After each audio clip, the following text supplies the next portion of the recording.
Moi, je suis la mère d'une personne souffrant de maladie mentale. Ça fait 7 ans qu'on essaie de lui faire avoir les soins. Encore aujourd'hui, là, ça commence maintenant. Sauf que cette personne-là souffre de maladie mentale sévère, c'est-à-dire qu'elle ne se rend pas compte qu'elle est malade à ce point-là. Ce qui fait que prendre les bonnes décisions pour elle-même, elle ne réalise pas qu'elle est malade. OK? Nous, on le voit. Moi, je suis ici pour justement dénoncer les services qu'on n'a pas eus, parce qu'on s'est fait promettre plein de services, puis quand on est arrivé au moment où on a eu besoin de les avoir, on s'est ramassé tout seul, tout simplement. Personne ne pouvait nous aider. Il nous disait toujours la fameuse loi sur la santé mentale nous empêche de vous aider. On ne peut pas agir. Donc, pour les personnes dont le malade est quand même assez grave, ben, t'es laissé à toi-même. Ça a été une très grande déception. La loi P38, là, je suis allée d'en avoir des excuses. On s'excuse, il y a beaucoup de trous noirs, que ce soit les psychiatres ou même les infirmières qui étaient là sur place. Le disaient, on s'excuse, mais on n'a pas le choix, c'est la loi. Mais qu'est-ce que je fais, moi, dans ce temps-là? J'ai pas de service.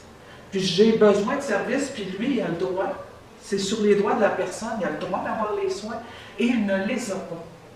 Et nous, on se retrouve à la maison avec une personne qui est déstabilisée, qui va pas bien, et il faut faire le travail des professionnels, mais on ne l'est pas du tout professionnel, on n'a pas cette formation-là. Puis ce que j'ai trouvé terrible, c'est de se faire dire, quand tu les fais rentrer à l'hôpital, de force, premièrement, tu brises le lien de confiance avec la personne que tu aimes et que tu veux aider. C'est déjà un traumatisme en soi, parce qu'après ça, toutes les portes te sont fermées. Ensuite de ça, quand tu arrives là, il faut que tu te battes encore pour convaincre le psychiatre qu'il faut qu'il le garde. Puis un coup que ça passe, que les deux psychiatres décident qu'ils vont le garder, il faut retourner en cours, puis faire valider ça pour qu'ils le gardent s'ils disent minimum 30 jours. Bien, là, à ce moment-là, il faut retourner en cours et le faire valider. Quand c'est validé, là, le psychiatre le suit, change la médication. Un coup que la médication est changée, là, il est correct. Ça fait des années qu'il prend une médication qui est quasiment une overdose. Là, il change complètement sa médication. Dans 4 jours, il estime qu'il est capable de retourner à la maison dans un appartement, de s'occuper de lui-même, de faire ses commissions. Puis la personne n'en est pas capable. Ça fait qu'eux autres, c'est quoi? Est-ce que c'est clairer un lit au plus vite? Puis moi, j'ai réussi mon travail. Puis ce qui est grave aussi, c'est le lien de confiance avec le patient. Quand tu arrives là, c'est pas en 4 jours que tu crées un lien de confiance. C'est pas en voyant 1 heure, moi ça commence à 1 heure, puis à 2 heures c'est fini. Quand bien souvent la conversation commence, des fois ça prend peut-être 15 à 20 minutes avant que le sujet embarque. Un coup que le sujet est embarqué, là il arrête quand ça sera le temps de continuer. Pourquoi toujours mettre ça dans un temps défini quand c'est une question de besoin de la personne? Je ne dis pas de passer l'après-midi avec, mais au moins de l'écouter et de dire, regarde, moi je voudrais continuer. Non, moi j'ai fini. Fait que moi, j'ai été bien déçue des psychiatres. J'ai trouvé qu'ils se cachent derrière une loi qui les empêche de faire le travail. C'est leur rôle, ils sont formés pour ça, de faire en sorte que la personne ait confiance en eux et qu'ils acceptent les soins. Ils sont formés pour l'amener là. Nous, quand nous, on est arrivé avec la personne en question, on avait beaucoup de documentation. Ça faisait 1 mois qu'on demandait de l'aide. Ça tombait toujours à zéro. Quand c'est venu très grave, il a fallu passer par la cour pour le faire soigner. Malheureusement, ça a été une expérience extrêmement traumatisante pour nous. Puis, ce que les gens ne se rendent pas compte quand on prend soin d'une personne qui souffre de maladie mentale, c'est que ça a une incidence sur notre propre santé mentale. Parce que notre santé mentale, là, quand tu fais affaire à quelqu'un qui est déstabilisé, il faut que tu marches toujours sur des œufs. Tu ne sais jamais si un mot va déclencher une crise. Tu ne sais jamais.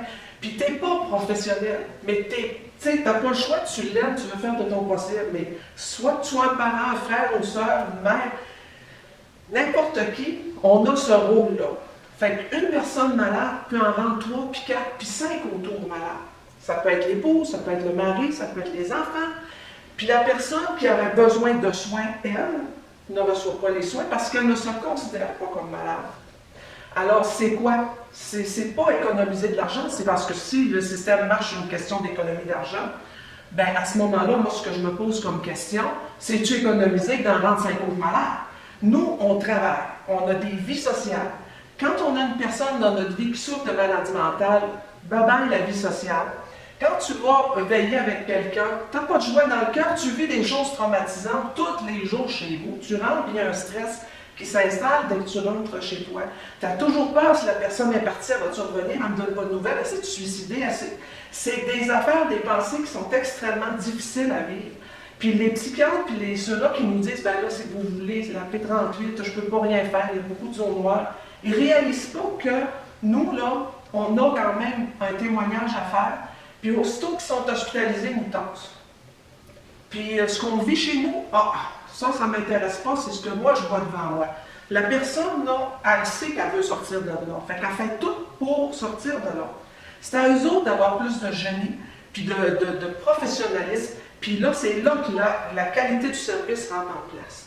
Ça veut dire que si tu es un bon psychiatre, une bonne infirmière psychiatrique, une bonne intervenante, tu vas voir le jeu qu'il fait, puis tu vas trouver un moyen, tout en respectant la personne, de le ramener, puis de faire en sorte que tu crées un lien de confiance, puis qu'il accepte la médication. Puis là, le travail se fait en collaboration avec la famille.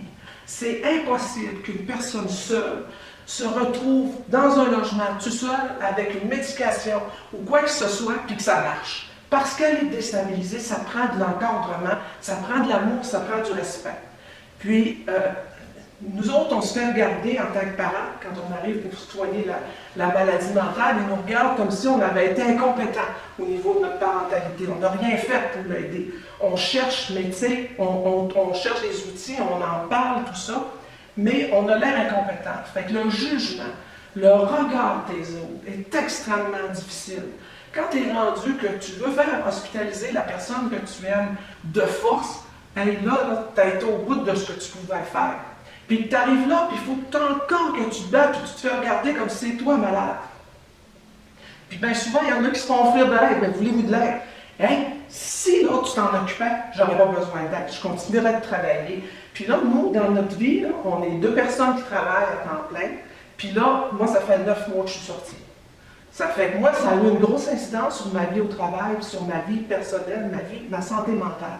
Tout ça parce que tous les efforts que j'ai pu faire, ou que mon mari a pu faire, en tant que famille, on a pu faire, ça a donné 0. Dans le sens où toutes les portes à lesquelles on sonnait, c'est un cas trop sévère. Tu ne peux pas te placer dans les maisons de thérapie, ils ont peur pour le personnel, ils ont peur pour le propre client. Donc, où c'est que tu l'envoies?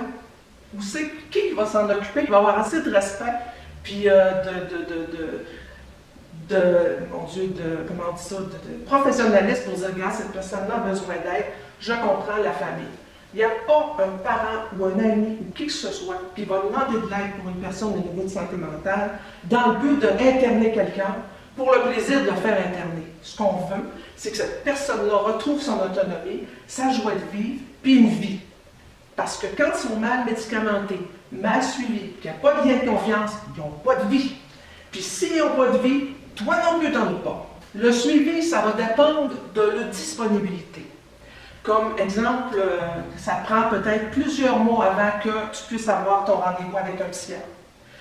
Ça prend plusieurs semaines avant que, si mettons, il y a un psychologue qui fait mal son suivi ou il arrive quelque chose, puis toi, tu sais, il ne peut pas le revoir pendant plusieurs semaines, il ne t'appelle pas pour te le dire. Là. Il dit à la personne qui a besoin des soins, il dit, je vais t'appeler. Et là, la personne attend son appel. Puis là, quand toi, tu veux faire revenir la personne là-dessus, tu dis, tu serais peut-être mieux de la rappeler. Elle me dit qu'elle m'appellerait. Donc, dans notre cas, nous autres, ça a pris 8 semaines avant de trouver, 5 semaines avant de voir que la psychologue n'était plus disponible, 5 semaines, moi, pas de soins, puis ça a pris 3 autres semaines pour en trouver un autre. Mais ce n'est pas les personnes qui sont supposées avoir les renseignements, c'est d'autres personnes d'aide qui m'ont aidé, qui aident des gens comme nous autres avec des difficultés avec une personne qui souffre, et puis parce qu'ils sont extrêmement souffrants. On ne réalise pas, c'est pas en le regarder en face. Puis il faut aussi, ça a pris beaucoup de temps, moi, avant que j'ai pu avoir ces renseignements-là. Puis là, un coup que ça commence, ils disent, je vais le voir à 3 semaines. C'est drôle, ça va 3 semaines.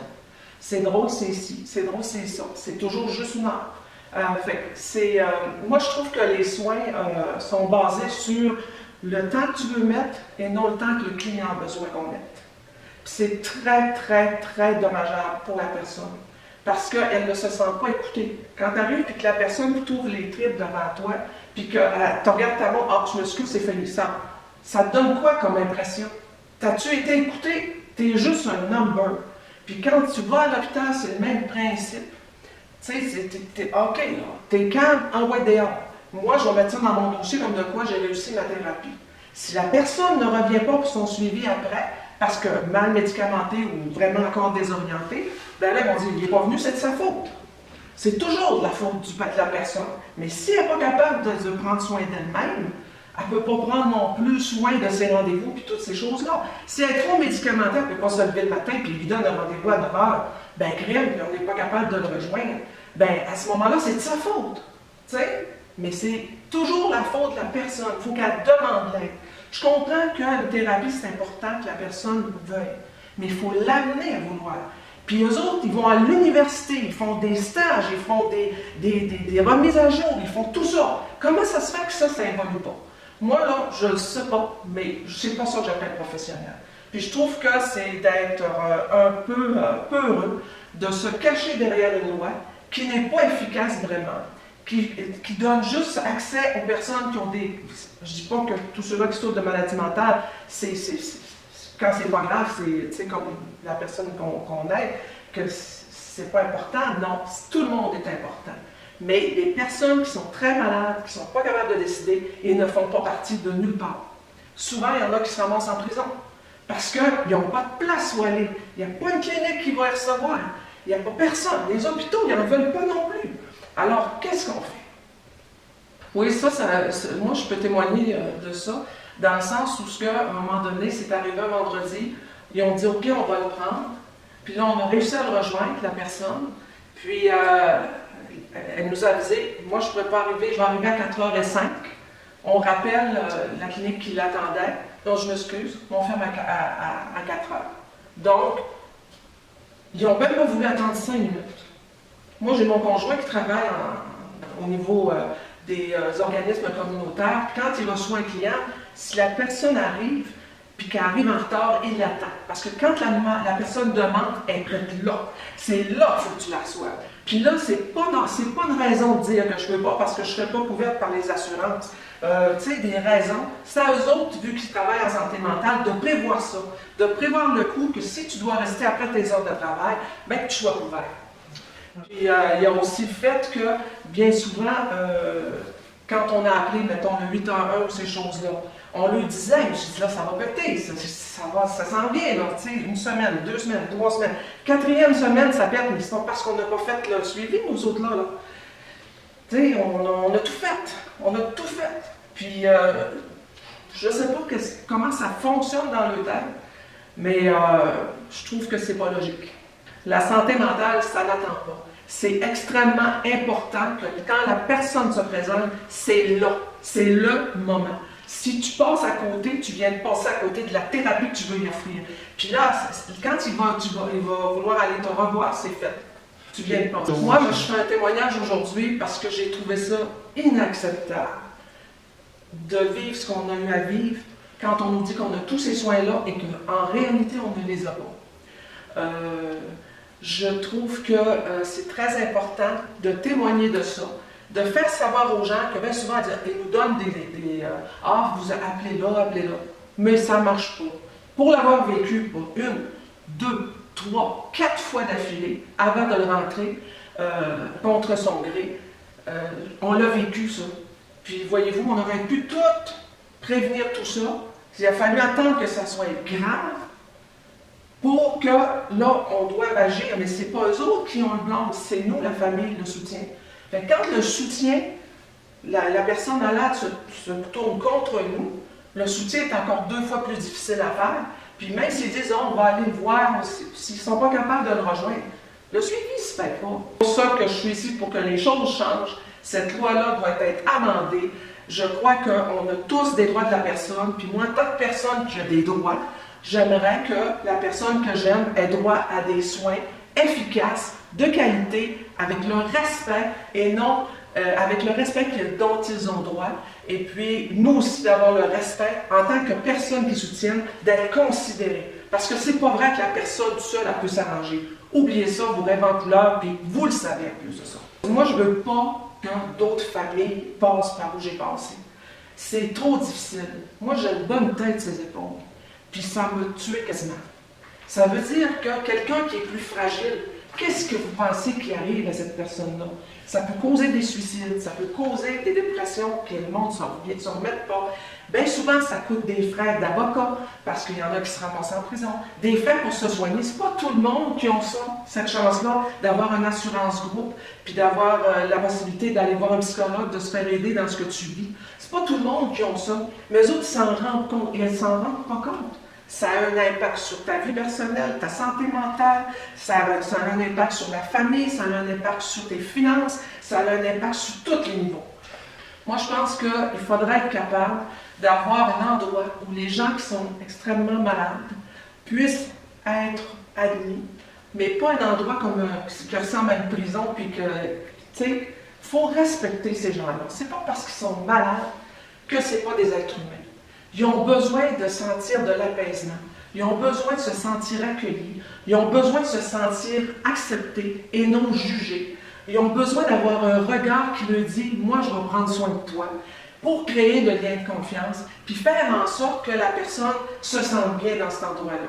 C'est pas vrai que tu vas vivre, que tu vas les enfermer dans un endroit qui n'est pas accueillant, qui est nocif aussi, dans le sens où la personne se sent plus en prison pour d'autres choses, puis que tout se fait vite, puis que lui a l'impression que oh, ça ne marche plus là.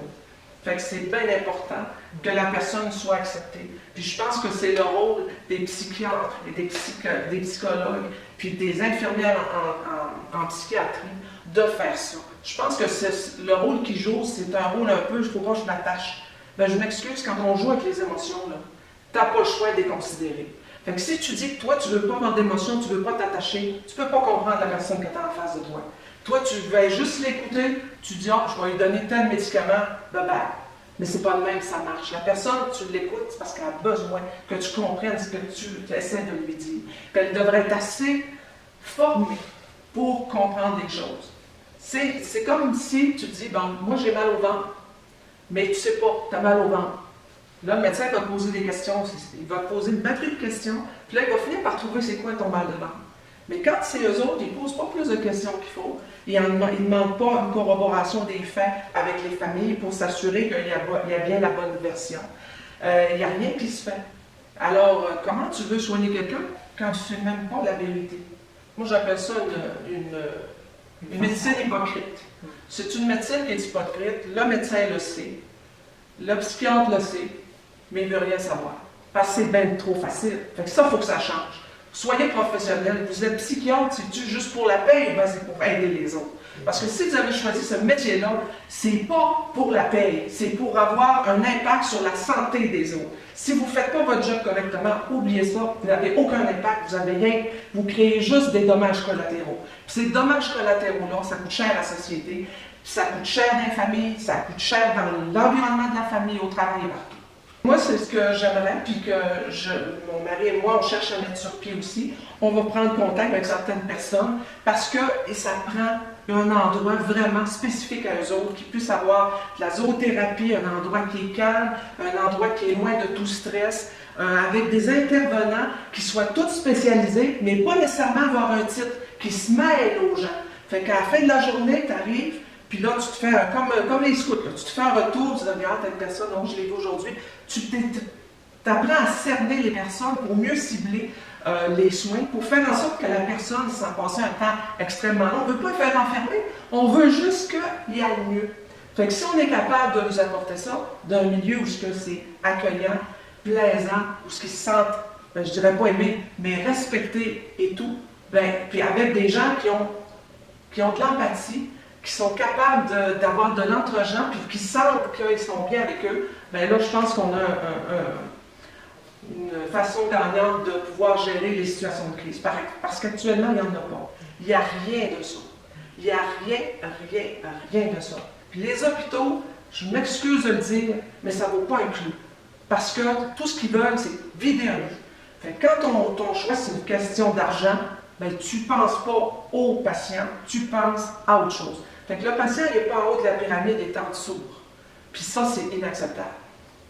On ne se sent pas respecté aussi en tant que parent. Puis si on ne voulait pas le bien de la personne, penses-tu qu'on serait là? On ne serait pas là. Comment se fait dire souvent quand une personne est malade? Ben ça dehors. Ça va-tu régler le problème? Ben voyons. Ça va l'empirer le problème. Ah non, j'ai pris. Ben oui. T'aimes cette personne-là, tu vas l'oublier. Tu sais, tu vas faire semblant qu'elle n'existe plus pour pouvoir passer au travers. Mais pourquoi que les autres n'y arrivent pas et qu'ils n'en prennent pas soin? Ah oui, ça, on les a tous entendus. Ah, mets ça dehors, il faut que tu te protèges, il faut que tu te protèges toi. Puis lui, qui va le protéger si moi je ne le protège pas, si la famille le soutient, ne le protège pas? C'est pas une mouche, là, c'est un être humain. Puis même à une mouche, on ne ferait pas ça. Tu sais, on a plus de cœur que ça. Fait que, comme on disait tantôt, se faire dire, ben regarde, il est majeur, il est capable de prendre ses décisions, que c'est pas vrai pas tout, je ne sais pas sur quoi qu'il se passe d'ailleurs, puis après ça, il faut lâcher prise, puis que, en tout cas, ils mettent tout ça en dessous du tapis, moi je suis plus capable non plus, puis surtout me faire dire, ben madame, je peux pas vous aider. Ça là, c'est toujours ça qu'on se fait dire. Ou on se fait dire, ah ben, on y a offert le service, il n'a pas accepté. Mais tu ne l'as pas amené au niveau ce qu'il peut être capable d'accepter. Puis là, tu lui dis, mais non, mais c'est nous autres les imbéciles. Oui, mais c'est nous autres qui vient avec. Toi, tu l'as vu en heure, puis tu le connais déjà, nous le connaissons très bien. Hey, allume, là, tu le connais pas partout. Tu connais rien ce qu'il avait voulu que tu vois de lui. Tu n'as pas connu ce qu'il est vraiment. Puis comment il est souffrant. Puis ces gens-là, sont souvent traités comme des parias. Parce qu'ils sont souffrants, puis la souffrance, ça se voit dans le visage. Puis souvent, les gens les regardent et ils en ont comme peur parce qu'ils souffrent tellement. Mais si on me mettait dans l'eau bouillante, je ne pense pas que je sourirais. Ça fait que là, les personnes malades mentales, surtout ceux, ben, tout le monde, mais exceptionnellement aussi ceux qui sont vraiment sévères, ben, eux autres, là, ils sont dans l'eau bouillante. Puis, c'est pas de faire attendre raison, tout ce qu'ils veulent, c'est sortir de l'eau bouillante. Fait que tout ce qu'il y a entre les deux, si tu le sors pas, tu ne mets pas de la bonne crème pour soigner ces brûlures, pour l'amener à bon stade, est-ce que je peux te parler? Ben là, t'es faite. Fait que moi, c'est des choses que j'ai entendues, qui nous décrivent des personnes qu'on ne connaît pas, puis qui ont l'air à nous dire que nous, on ne connaît pas cette personne-là, nous, on fabule. Puis c'est important la famille, puis le soutien. Parce que sans la famille et le soutien, la personne est faite. Puis, moi, j'ai un médecin qui m'a déjà dit, puis ça m'avait abasourdi d'entendre ça, quand on fermait les hôpitaux psychiatriques. On est prêt à accepter des dommages collatéraux, des suicides, ça va coûter moins cher que de garder les hôpitaux ouverts. Ça fait que ça, là, je ne l'ai pas pris. Parce que dans ma tête, chaque humain a une valeur, puis ils sont tous précieux. Fait que ceux-là qui disent ça, là, c'était leurs enfants ou autres, là, ben je pense pas qu'ils penseraient pareil.